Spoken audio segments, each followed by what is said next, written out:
Hello and welcome back. Eddie Radosovich, George Stoya, Josh McCuistion down in the Sooner Scoop HQ alternate studio, I guess, down in Houston. Is that what we're going to call it? I don't know. Welcome back.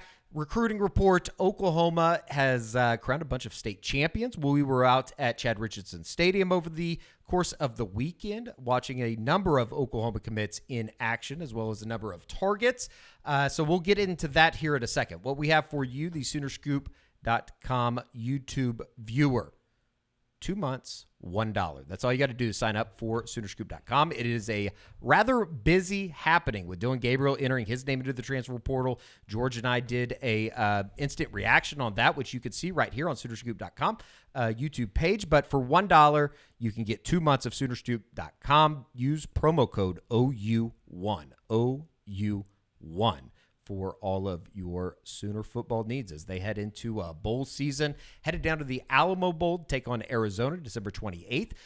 The big news of the day, though, Josh, just real quick, your thoughts on Dillon Gabriel entering his name into the transfer portal. You know, it's one of those things where I look back at all the conversations, guys, that we had where people are like, well, what do you think Gabriel's going to do? And I don't want to speak for you guys, but I scoffed at it. I was like, He's gone to the NFL. Like, I don't know what we're talking about here. And my apologies to the people who had questions and I doubted and kind of didn't take it seriously enough. Clearly, that's an avenue he's going to look at. Now, I will say it's interesting that in that commentary, he didn't say, oh, I'm going to the port. Like, it seemed like, okay, let's just see what's out there, see what's available. I'm sure he's going to get his draft card, kind of see what that grade looks like. So, it says to me the biggest thing that I think OU fans should take says Oklahoma has a lot of confidence in Jackson Arnold. They believe in what he can do, and they feel comfortable letting a guy that, guys, let's be honest, has a chance to be the number one all-time passing yardage leader in NCAA history. Let that guy go. That says a lot for Jackson Arnold. George, I think it was something that we probably hit on a little bit in the instant reaction as well. But if there's one thing that we know about Dillon Gabriel, and I think this is where it kind of gets the waters become a little bit murky, just in that we always run to the impression this was it for for Dillon Gabriel in Norman. Now, the idea of him moving to another place from a business standpoint, George, and I think this is something that Dillon Gabriel probably doesn't get enough credit for. He was a very smart player in the NIL. Yeah, he's one of the best in the country in terms of taking advantage of NIL. You look at his merch line, the things that the sponsors that he's gotten, the companies he's worked with, whether it's locally or nationally. He's somebody that's been very smart in that realm. And again, I was like Josh, hand up, I didn't think this would happen. And I said that in the instant reaction. But the more you think about it, the more it makes sense. I think he could make a lot of money going and playing for a big school. He could go out as one of the top college football passers of all time. And at the end of the day, his draft stock is what it is. I mean, I don't think he can improve it much. I also don't think he could probably lose a ton unless he goes out and gets hurt. So, and he's going to get a lot of money either way playing another year. So I think the more you look at it, the more you think about it, it just makes sense. It's just everything we had heard. And again, going into the season, I think the plan was to go to the NFL after this year. I think that kind of changed. He probably looked at the landscape. He probably heard from some teams, whether that's legal or not. We will not say in terms of that, but I'm sure he heard from schools in the last week or so about, hey, come over here and we'll give you a couple $1 million to be quarterback for us. No doubt. As we are recording this, the count keeps going up for Oklahoma players in the transfer portal. They've added an Oklahoman into the transfer portal. Marcus Major has entered his name into the NCAA transfer portal. That makes Dillon Gabriel, Nate Anderson, Savion Byrd, Reggie Grimes, Key Lawrence, and Marcus Major as the additions for today. We'll talk about the transfer portal stuff. I think we're going to do a separate video that will probably be released on Monday evening, just in terms of kind of where that status is. I know that, Josh, you did some reporting that is up on Soonerscoop.com. A good reason to take advantage of the $1 promo for the next 2 months. Todd Bates making some moves on the Oklahoma defensive line front, possibly. So we can get into that here shortly. This is the recruiting report, though, and we are wrapping up a weekend that was over at Chad Richardson Stadium in Edmond. Blanchard knocking off Wagner on Thursday night to win the 4A title, and that kind of led into 6A2, 6A1, Muskogee, and Bixby. Let's start on Saturday afternoon, though, because when you go to a 5A state championship game and being with a Carl Albert team that I think if you follow Oklahoma recruiting, you are well aware of the number of Oklahoma commitments as well as targets on the Titan team that won their 19th state championship. This one under Mike Dunn. They defended their back-to-back state championships with last year and this year, but they get it done on Saturday afternoon. And one of the best things that, I think that we all kind of look for when we go to, watch a game or to cover a game, you want the guys that you're going there to see show out. And Josh, we got that with Kevin Sperry, Xavier Robinson, Trinae Washington, as well as Marcus James, the Oklahoma commits on Saturday. Yeah, Eddie, obviously wasn't there myself, but having a chance to go over the highlights that are up on the editorial page at YouTube, look like Marcus James really had a game. Like you look at some of the ways, both sides of the ball. I believe, if I recall right, had a touchdown catch, definitely had some big plays on defense. I mean, and that's what he is, guys. I mean, we talked about it when he committed. He is just such a gifted athlete that can really impact the game in a lot of different ways. When you're that long, you're that fast, teams can find a way for you to be used. Now, Kevin Sperry, Xavier Robinson, you just expect it from those two. I mean, especially Robinson. I mean, it's crazy that this guy had the year he had, probably close to 2,000 yards. I haven't looked at the final stats after the state title game, but another monster year, and it's almost seen as quiet or disappointing, however you kind of want to look at that, because he had such a massive junior year that really came out of nowhere. There were such big expectations. But, with Kevin Sperry, I mean, you look at that ball we're looking at right there on the touchdown throw to Robinson where they get to connect a little bit there. I love the touch you see from Kevin Sperry and just how calm he is at all times. And then with Robinson, I think a lot of people see him as that big power back and don't realize, he has a lot of deftness to his game. He's a good receiver. He's got quick feet. There's a lot more than just him being a battering ram. And there's the Marcus James touchdown catch I was talking about. And again, that's Trinae Washington. He's butting heads with. So, I mean, you get a feel for those guys and their size in this video that we got over the weekend. So, like I said, I mean, Carl Albert, we said all along they were the heavy favorites in 5A. I thought they got tested a little bit more at times than I thought they would. And I kind of like it. I thought they had to show some resilience at times, kind of get up off the mat. I know, Eddie was at the Guthrie game where they really got pushed to the brink late in the season, the regular season. So, again, just a ton of talent from Carl Albert.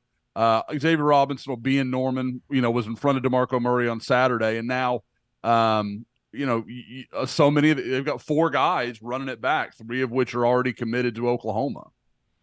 Josh, we saw at the beginning of the video there, it looked like almost the entire Oklahoma staff was out at it was BV, Brent Venables, Joe John Finley, Jay Valai, Ted Roof, DeMarco, Seth Luttrell.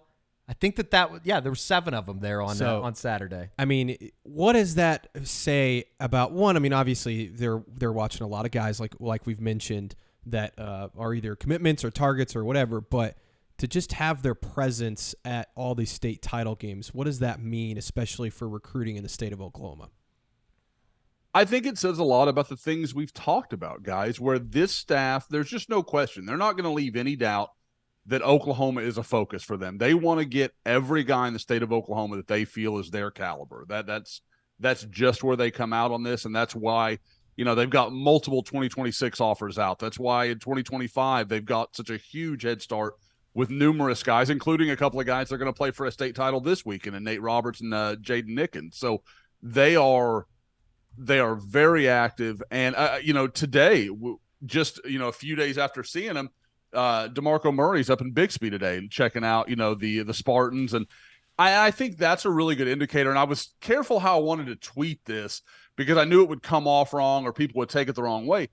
Bixby doesn't have anybody that OU's pushing hard for right now. They might have a young guy coming along, but they don't have that senior that Oklahoma's trying to close out over the next 2 weeks, or the no doubt junior. It's not like the Luke Haas year when they had a guy that you knew was going to be a priority for them. This is Oklahoma continuing to build those relationships. And guys, I've been talking to Oklahoma high school coaches for 20 years, and there never was a complaint when those guys were on campus. Like, oh, they were always good, they were respectful, they spent time. But it was really kind of a deal where if we didn't have a guy that was going to help them in the next, the junior, senior classes, they weren't coming by. And Oklahoma's not doing that anymore. They are making sure. Now, they can't go to every school in the state, but the priority schools and as many schools as possible, they're going to make an effort to get by and make sure, hey, we're here. Because it's not always about that school has a kid. It could be Bixby played some kid from Owasso that maybe people don't know about yet. Hey, you need to check this kid out. You need to have a look at him. And if you have those relationships and those conversations, you can stay on top of what you're doing in the state. In terms of, and I know that we've talked about it, and by the way, Xavier Robinson told me after the game he will be in Norman December 15th. I assume that is him saying that he's going to do the thing with where a freshman can he can show up to campus and he can participate in bowl practice. Had the 65-yarder, had the the 39-yard reception from Kevin Sperry, added on I think it was a 3-4 yard run there in the third quarter. But just in terms of you look at that running back group now, getting in early, how much realistic idea is out there that he could be somebody that plays as a freshman? And by the way, as we're recording this, Dalen Smothers has entered his name into the transfer portal as well. So now 2 Oklahoma running backs in Marcus Major as well as Dalen Smothers. Well, 3 overall. Yeah. Including Tawi Walker as well. Is it realistic to say that he could be a guy that ends up contributing early? I know that he's probably going to have to change a little bit about the way that he runs the football, but obviously at the high school level, he was kind of unstoppable at times. Yeah, I mean, and Eddie, you talk about it with Dalen going into the portal and us all having, I think, some valid questions about where things are with Javante Barnes. Guys, there's a very realistic possibility that they're going to return in 2024 with 2 running backs that have had a college carry. Like, I mean, barring changes in the portal, barring, that kind of thing. But I think it does. And, guys, we've talked privately that I think, I know I've mentioned it. And I think George and I have discussed it as well, that running back may be a requirement in the portal. They may have to go get somebody. And especially now with a guy like Smothers that – I think there was real belief he was going to be a player for Oklahoma. So I think that's a little bit of a hit. I get the impression it's probably a little bit of homesickness that's been, because obviously for those that don't remember, he went home early in the year. But to get to the heart of your question, though, Eddie, with Robinson, I mean, what are we going to doubt? I mean, it's not body. Like, he can go in there and physically handle the punishment and that kind of stuff. Now, he may need to change his body up a little bit, okay, we're going to take 10 pounds off and we'll re-add it slowly, kind of build his muscle and that kind of stuff. So that's all possible. But this is a big, strong guy. He's going to be as big as most of the linebackers he's hitting and bigger in plenty of cases. I mean, guys, Eddie, you saw him. He's got 20 pounds on Kip Lewis right now. I mean, he's got nothing to be timid about in practice or anything like that. OU's going to need him, especially like you said, with him arriving on December 15th. He's going to have a role in bowl practice. They're going to need him just to run their offense and have reps. I think the last time that we talked, we spoke of Kevin Sperry and his relationship with Jeff Lebby, his relationship with is it Matt Holchek? Yep. That is now down in Starkville alongside Jeff Lebby. I did talk to him after the game. I don't know. I walked away from thinking that I think I went in thinking, they're going to need to continue recruiting him because of the relationship and, what does Seth and how does all that play in? I came away a lot more confident that he will continue and stay with this Oklahoma 2025 class, kind of being the leader of that group. Obviously, he has the 3 teammates or the 2 teammates plus Tristan Haynes. Just in terms of, it was the kind of the first time, too, that we were able to see that Carl Albert was putting it up through the air. He went 7 for 7 in the first half, 123 yards and 3 touchdowns. Added, I think, a couple more, if I remember correctly, in the second half. But, Kevin Sperry, in making that transition, Josh, just what did you think about his junior season at the helm of Carl Albert leading him to a state championship? I thought it showed a lot of maturity because, we know high school quarterback obviously rolls into even a major program like Carl Albert.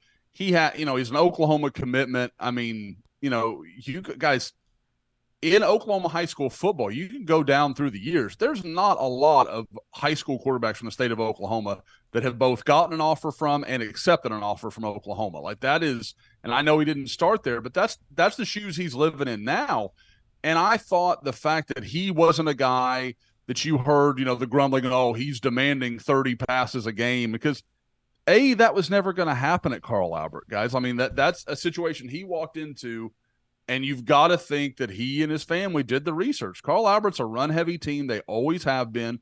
But when they needed him and when Kevin Sperry had to make some big throws, guys, he was wildly efficient. Like, I'd love to look at his final stats, but I've got to think his completion percentage was well over 70% on the year. Yeah. And that's just not something you see from many high school guys, specifically when you're only throwing 10 to 15 times a game. Like, he just wasn't getting that many opportunities. You saw one of the catches that he had on Saturday, but one of the guys that I came away from the 5A state championship very, very impressed with, 2024 TCU commit Leanian Fields. I thought he was incredible on Saturday, Josh.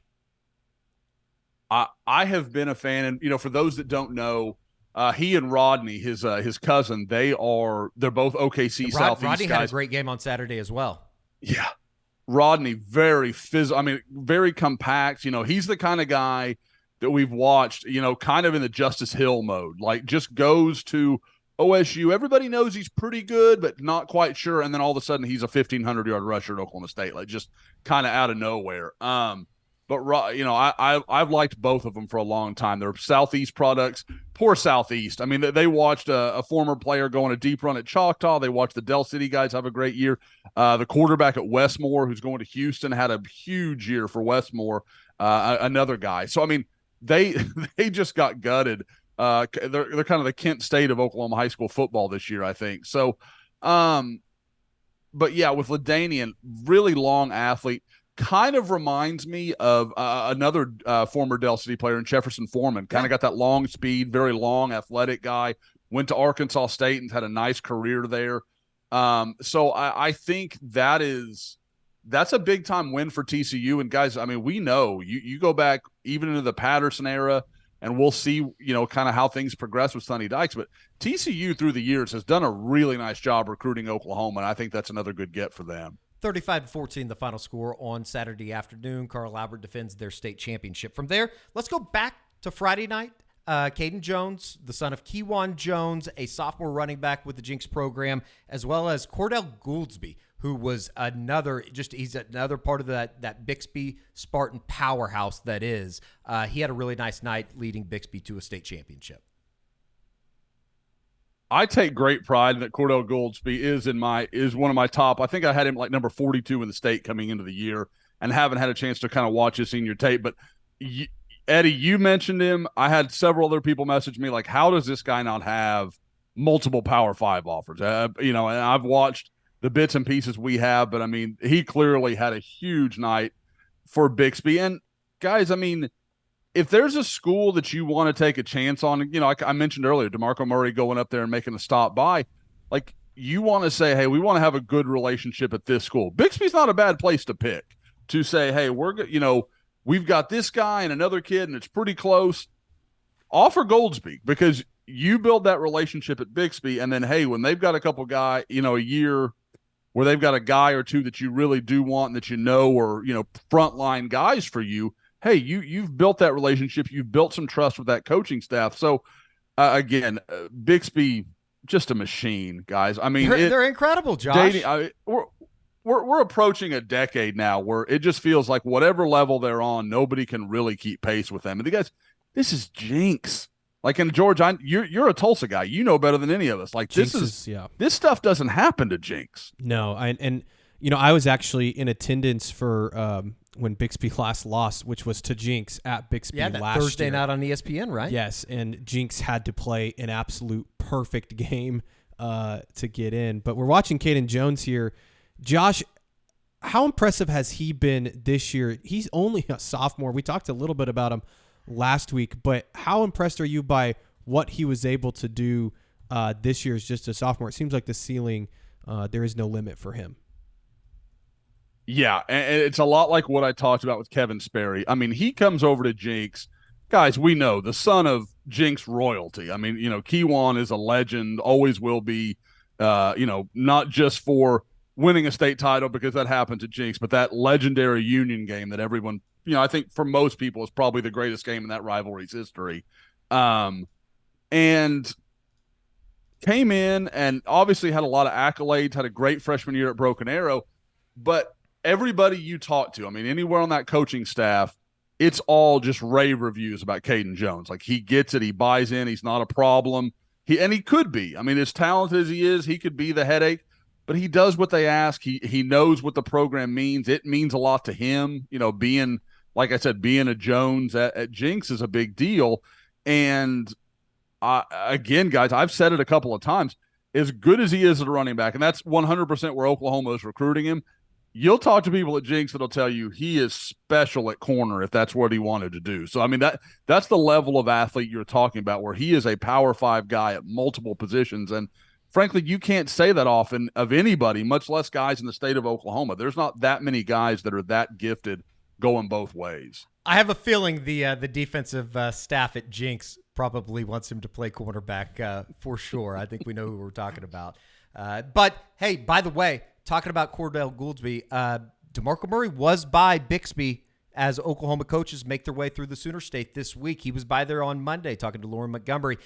Do you think that is it crazy to say somebody like Cordell could end up being in the Oklahoma 2024 class, or is that maybe putting a little too much far out there? Would he make sense for like one of those preferred walk-on NIL type situations? I don't know. That's what popped in my head. That's exactly what I would expect DeMarco Murray to be having a conversation about, because, guys, we're into that time of year where he can go and, he can meet with Cordell. He can actually sit down and talk with him. This isn't one of those times where, we bumped into him in the hall and accident. These guys can have real conversations with the seniors. So I would bet money that they sat down and talked with Cordell Goldsby, and I'm going to actually check in with Cordell here shortly.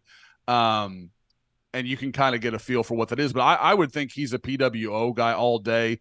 OU will say, hey, this is what we can do. This is what we can put together for you. Much like, Bergen Kaiser, Andy Bash, you get on the list, and guys, this is how you build a roster like Brent Venables wants to have it, where it's not just 85 good scholarship players.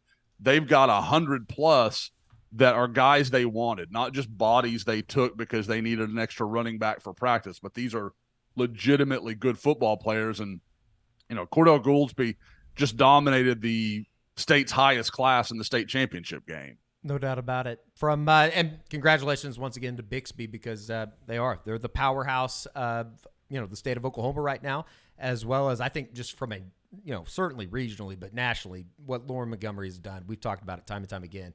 That thing is certainly rolling. Saturday night in the 3A state championship, Oklahoma commit Andy Bass and Heritage Hall jumped out to a 28-7 lead before the bottom fell out. Let's just be honest about it. Lincoln Christian was able to score a couple touchdowns before halftime. It ended up being 28-21 at halftime.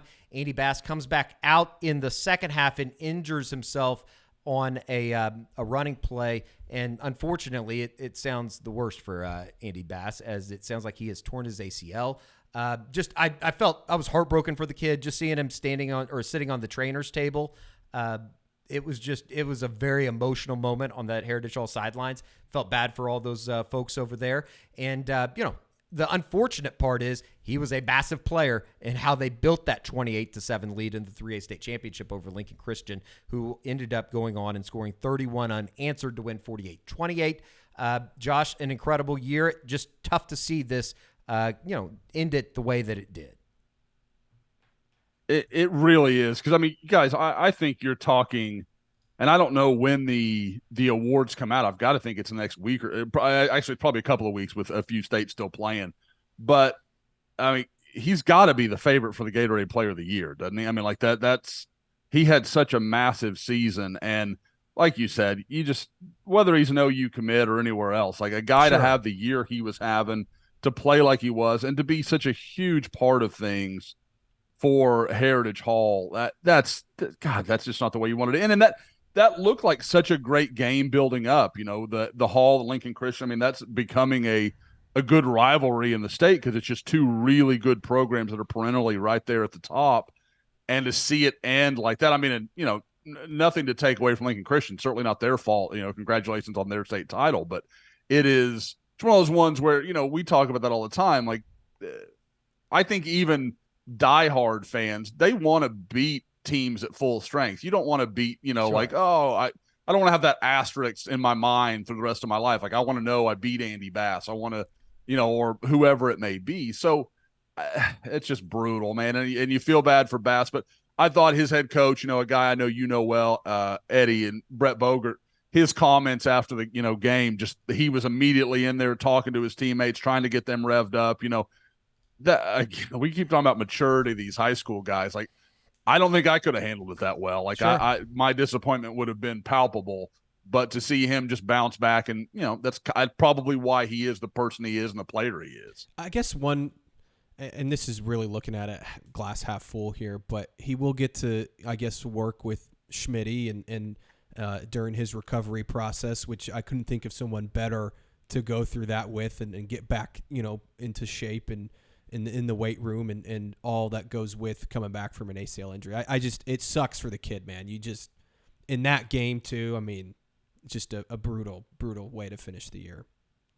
And could there be a guy that can we go ahead and make a vote for Andy Bass as one of Jerry Schmidt's favorites for the foreseeable future? Like, he's going to love that kid. Yeah, absolutely. Josh, the other guy that I DM'd you about while watching the game Saturday night, 2027, you can see him right here. 2027, he is a freshman in high school. I double-checked when I looked up the roster. Caleb Dillard. 2027, safety, wide receiver. I'll just put it simply, and there's another freshman that plays for Lincoln Christian as well. He does not look like a freshman out there. That is, what's funny, Eddie, is when you sent me that, I was at a game myself, and I was like, okay, I need to file that away a little bit. And as I'm looking at it here, and kind of, this is my first chance to really watch some of this tape here. 2027, Josh. That's what it's supposed to look like, people at home. Like, that's what you're wanting. And that guy, I mean, just watching his movement skills, how he's tracking the ball, like, that's not freshman stuff. That's absolutely what you're looking for. And the length, I mean, I'd love to. How big is he, Eddie? Like, because I'm interested. Like, because looking at his frame, he looks like a guy that's still going to grow considerably, if I had to guess. I mean, yes, He's listed at 6 foot 155. I think he's probably a little bit heavier than 155, but he's every bit of 6 foot. And I thought the play that he made on the ball on the first clip, where he kind of gets away with a push off, but he does it subtly enough to where it's like, okay, like, this kid, he certainly doesn't act like a freshman out there. The other, I think this is it right here. Yeah. I mean, for a freshman, it down 28-7 at the time. I thought I was very, very impressed with him, as well as I was impressed with another one of his teammates, a 6 foot, 220-pound freshman named Rain Ragland. Great football name. He plays a lot. He plays a lot for Lincoln Christian. So they had a lot of really good size on that team. It was a great game, and I would expect these two teams to be battling it out for the 3A state championship here over the course of the next couple years, as both of them probably repower themselves or retool themselves into state title contenders. 2A state championship coming up this weekend in the state of Oklahoma. Josh, would it be crazy to say maybe one of the more talented 2A state championships that you could see with Jaden Nickens and what he was able to do, the 2025 commitment, walks off in the state semifinals with a kickoff return, as well as the group down at Washington with Cooper Alexander, as well as Nate Roberts leading the way for the Warriors.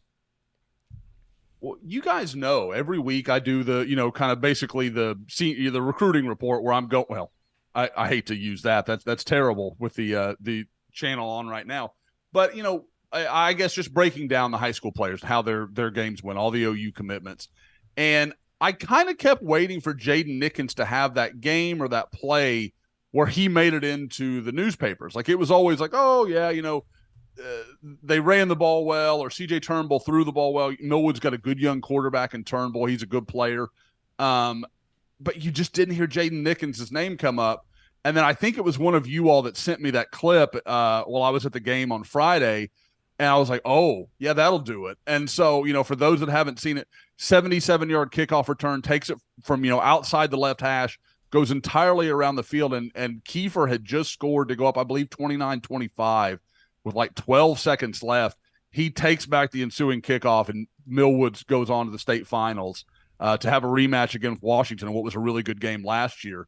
The funny thing about the Washington game, guys, I got a message from a coach that was there, and I think on the sidelines of a 2A state semifinal, it was Oklahoma, Ohio State, Penn State, Iowa State, and like Baylor. We're all there. Okay.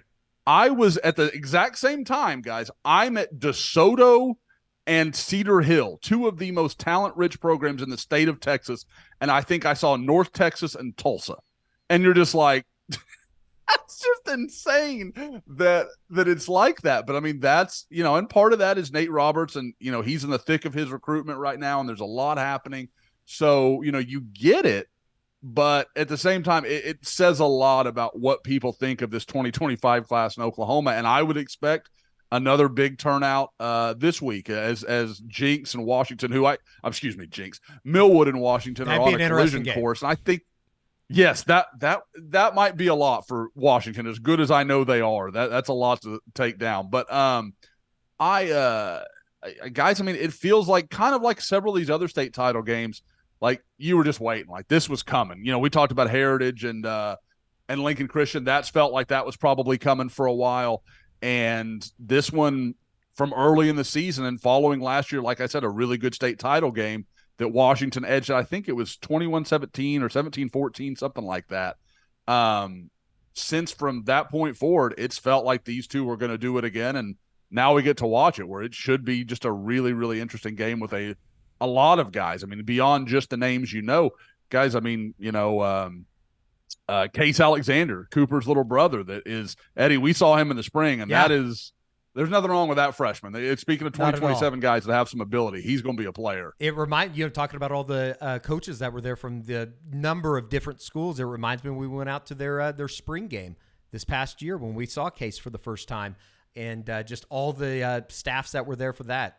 Little old Washington High School, little 2A school south of Norman. So something to watch. Anything to add just in terms of Nate Roberts and getting close to a decision? I know he's a 2025 guy, so there's really not much of a rush. Yeah, I don't get the impression that Nate's in any big rush. There was a point in time when I thought, okay, maybe he's starting to lean in a direction, but I know he likes Oklahoma a lot. I still would bet on Oklahoma being the choice. Ohio State's really pushing. I mean, he is clearly a priority for them. And guys, I mean, when Ohio State comes calling, you're going to pay attention. I mean, it's not any different than when Oklahoma goes somewhere else. Oklahoma is going to get people's attention. And so I think that's going to be really interesting. Now, I will say that final game of the year when all of a sudden Austin Stogner starts getting some balls against against TCU, it reminded me a lot of the Bubba Moses game that we all remember when Jermaine Gresham was in attendance, and you're like, this feels kind of interesting in 2005 that Bubba Moses is getting a lot of catches in Bedlam, and Jermaine Gresham just happens to be in the stands watching the game. That's what it felt like to me, knowing Nate Roberts was sitting up there watching that game. So, we'll see what happens, but I like where Oklahoma is. It's going to be really interesting to see what they do at tight end the next couple of years, and not just on the recruiting trail, but I think they're going to be pretty active in the transfer portal when it comes to that position. No doubt. And with Devon Mitchell, as well as they already have one guy in the transfer portal in Jason Llewellyn. Maybe there's another that enters the transfer portal, and then you start looking at the numbers. And as good as Devon Mitchell could be, I don't think that you necessarily want to go into 2024 in the SEC with a guy that, as we've talked about, Josh, physically very, very gifted, but you also got to remember he's supposed to be a junior in high school right now. Yeah, I mean, you're talking about a guy, and people, when he was reclassified, when he moved to 2024 and his ranking changed, that's kind of what I'm talking about. This isn't a guy that's a normal freshman. He's a year behind everybody else. So expecting him to be on the same physical wavelength is not that realistic. I mean, he's just a year behind, no matter how you want to spin that. Now, Devon Mitchell is a special talent, so he can make up for some of that. I mean, it's not he can't do it kind of thing. It's just a longer, it's a longer road to climb, I guess you'd say. So But yeah, I think they absolutely need some portal help. I've had, I put up a report last week. I think there's real interest with Jalen Conyers there. I think there is some, there's some things that have to be clarified in that situation and how he departed Oklahoma. I think we've all heard some conversation about what that entailed, I guess you'd say. So we've got to see what that is. But Oklahoma seems to be taking genuine interest, and who would know better that situation than the Oklahoma athletic department? So we'll see where that's all at. But if they're moving forward, you have to assume they have reason to think that, that can happen. And Jalen Conyers could come in. And guys, I mean, you talk about a home run. I mean, you go get a guy that's already put up huge numbers in the Power 5 conference. And Jalen Conyers was a former, I always want to say U.S. Army All-American, but he played in the All-American Bowl in San Antonio. So this is a guy that wasn't just a kind of flash in the pan. He was very well regarded coming out of West Texas as well. No doubt about it.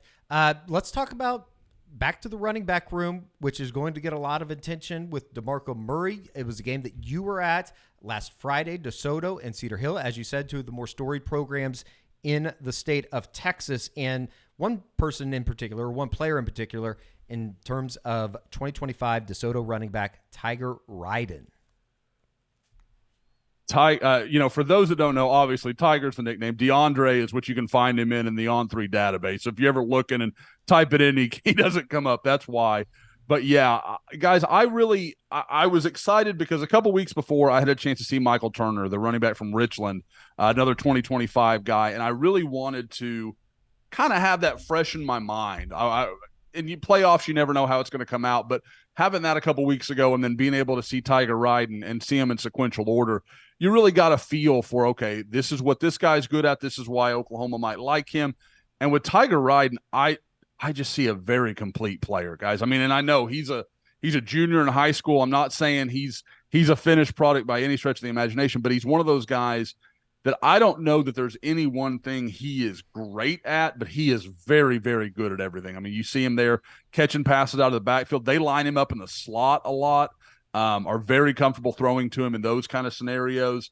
And I like what you see from him. I see a guy that is really capable of impacting the game in a lot of ways. He's a very physical runner, ran tough against the Cedar Hill front that really wore down as the game went on, but it was a group that was absolutely fired up for that game. For those that don't know, I mean, Cedar Hill and DeSoto are nearby rivals, and that was a marquee game that a lot of people were very fired up to watch, and largely thanks to Tiger Riden, DeSoto just kind of beat them down and wore them down through the course of that game. How big is he, Josh? He looks like he's got decent size for a junior. Yeah, I would say he's about 6 foot, about 190. Okay. I would say there is probably some physical comparison because he's very big in the lower body. Kind of reminds me of Gavin Sawchuk at the same age. That same kind of long-armed, long-legged. Now, doesn't have Gavin's just explosive track speed, but I think is probably ahead of where Gavin was with just instinct and running style. I mean, this is a kid, yearly they're playing Duncanville, they're playing DeSoto, they're playing Cedar Hill, they're playing South Oak Cliff. I mean, they play a monstrous schedule that basically anybody not named Mater Day or IMG can't relate to. My brain, I think, kind of gets warped into when I see somebody with a number and then I automatically TJ Pledger. Is there any like TJ Pledger there? I see what you're talking like, and I think in running style, not Eddie, short, but like stocky-ish. Mm-hmm. Yep. Yeah, because he's one of those guys too. It's exactly what you're talking about. You see that tape, I could absolutely see people thinking like, "Oh, he's 5'9", 5'10". No, he's bigger than that. I mean, he about looks me in the eye. He's, I've probably got an inch on him, so he's 5'11", 6 foot, somewhere right in that range. And it's partially, like I said, he's very, very powerful in the lower body, real strong-legged kid. This run, and I think that really embodies what I like about Tiger Riden. He's very much a north-south guy, kind of like what we're talking about with Sawchuk. Like, his strength is he wants to make one cut and then he's going to get upfield. He's not going to waste a lot of motion. He doesn't dance around a lot. He's just going to get downhill. So I really came away very impressed with him. I can see why Oklahoma's made him one of their priorities in the running back class in 2025. And guys, with what we're talking about in the portal and Oklahoma already losing, 3 backs out of their running back room and 2 scholarship guys just here today on Monday, there is every reason to think 2025 is going to be at least a 2-back class. And guys, that may be a position that just becomes 2 signees. I mean, that may just be the deal going forward, and you just keep letting it happen. A couple years ago, it was Barnes and Sawchuk, and then you had Smothers and Hicks, and now, Robinson and Tatum. That may be just the way Oklahoma wants to operate, because you are going to have turnover. You're going to have a lot of guys looking for carries. Plus, guys, I mean, we know it's the modern age of football where you're not going to have a 30-carry back anymore. That's just not the way anybody wants to operate or run their offense. And now, how did he get the nickname Tiger? That is – it's really funny. I was sitting there because when I was doing the DeAndre thing, he was explaining it to somebody in another reporter, and I heard him explaining it, and I missed something because somebody walked over to me and asked me. I had to move where I was standing, so I was having to wait to interview him and talk to him a little bit. I don't know the full answer to that. I can absolutely get it. And George, thank you for putting me on the spot and making me the jerk. I appreciate it. I'll be patiently waiting for that report, Josh. I thought maybe he was just a big golf fan and loved the 1997 Masters, but I imagine he probably wasn't alive in 1997, and that makes me feel old AF. Well, you are. All right. He's a huge Jim Nantz guy. Just huge Jim Nantz. So that's him all day. Hey, and who isn't? Who isn't? Fair. We're lucky that he's not named Vern, because Vern Lundquist is the king. All right, Josh, we appreciate it. That busy weekend, and it's going to be even more busy here as Texas State High School. Are they in semifinals coming up this week? Yep. So that means it's the finals, semifinals across the state. Unbelievable. Michael Hawkins the been two, tearing it up. for OU fans that will wonder a little bit, Jonathan Hatton is playing for Cibolo Steel. They're in the state semis, and I believe that's 6A Division II. And Michael Hawkins is really, out of nowhere. Frisco Emerson, I think they're 12-2 now. They're in the state semifinals. I am considering going to that game, and for those who might ask, they are playing South Oak Cliff, the 2-time defending state champions who just massacred Lovejoy.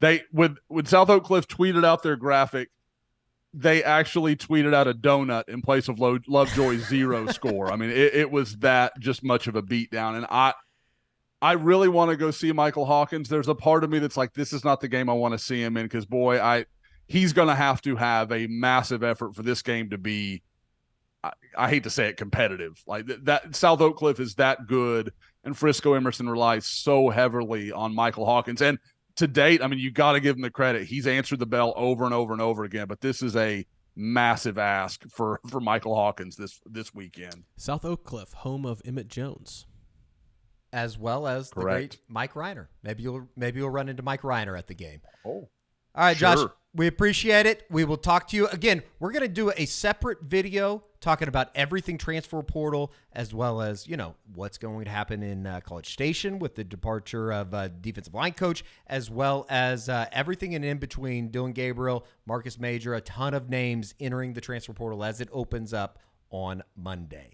We will talk to you next time.